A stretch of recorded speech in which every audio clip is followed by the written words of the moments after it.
Hi, I'm Alex Reedijk from Scottish Opera, and I stand before you this evening as an accidental client, which means that my talk might be a little more eclectic than others. In a moment, we're going to head to an image of the Theatre Royal in Glasgow, which we, Scottish Opera, have owned for the last 40 years or so. There's in fact been a theatre on that site for nearly 150 years, in fact 149 years today, something like that.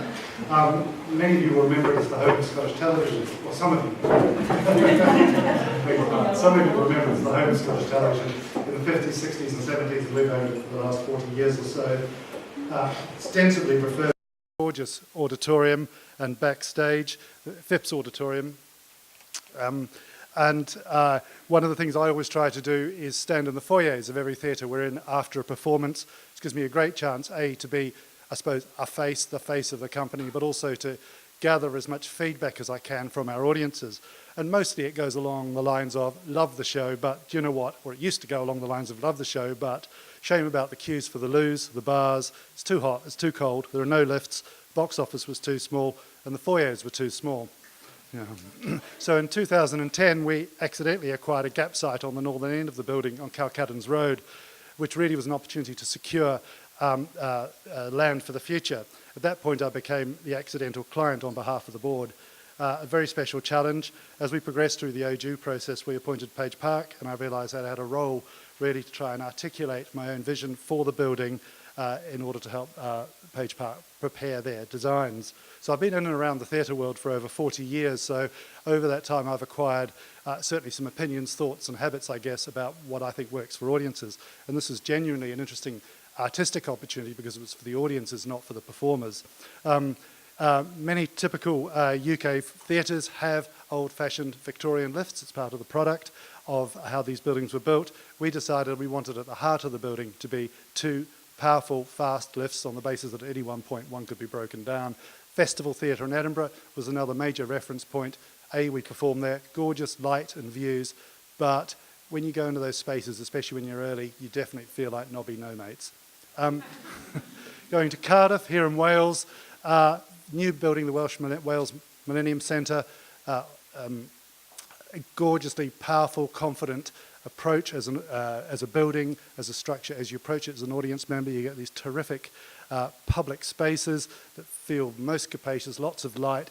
Over here you've got the most amazing auditorium, a truly generous, wonderful opera auditorium, but somehow the connectivity between the public spaces and the foyers just doesn't work. Funny, curvy corridors, funny little inarticulate steps and odd little doors, and it really is a disconnect between audience experiences.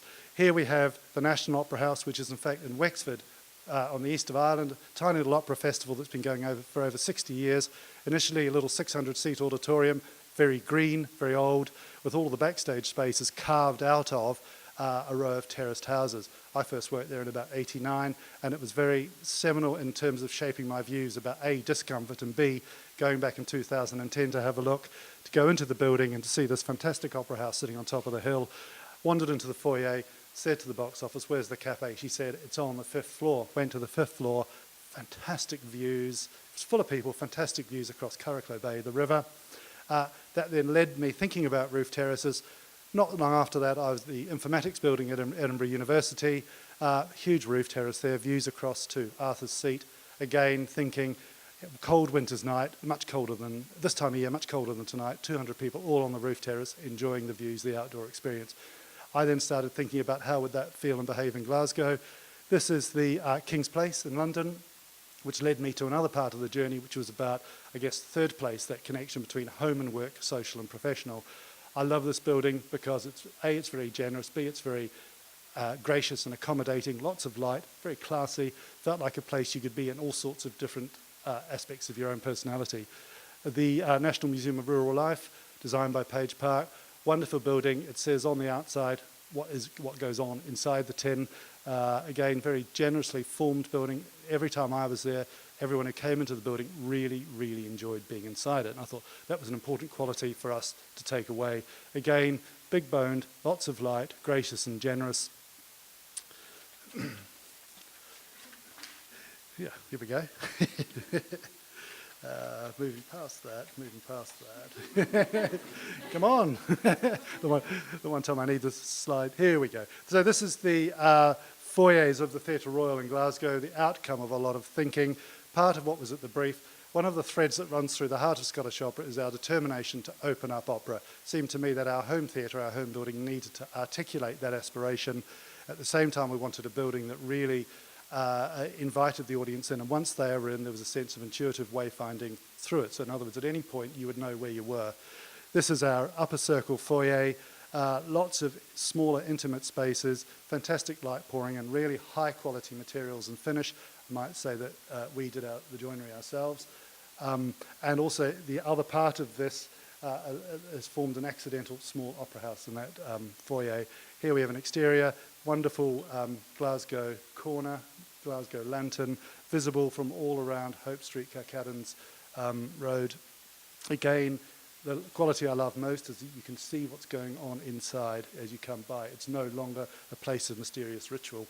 Another thing we wanted was a powerful connection, an artistic connection between the artisan activity on stage and the 19th century auditorium and the 21st century foyers. We commissioned Alison Watt, artist, to design an image that became this tapestry done at Dovecote Studios in Edinburgh that was an artisanal connection between the skills that go on stage and the skills that happen in the foyers. Finally, I would say, in terms of delivering the vision of roof terrace, we finally ended up with the only public roof terrace in Glasgow. Part of my spiel always was, once you got to the roof terrace, we'd give you views of the Campsie Fells. Never promised they'd be beautiful, just promised that they would be there. Thank you.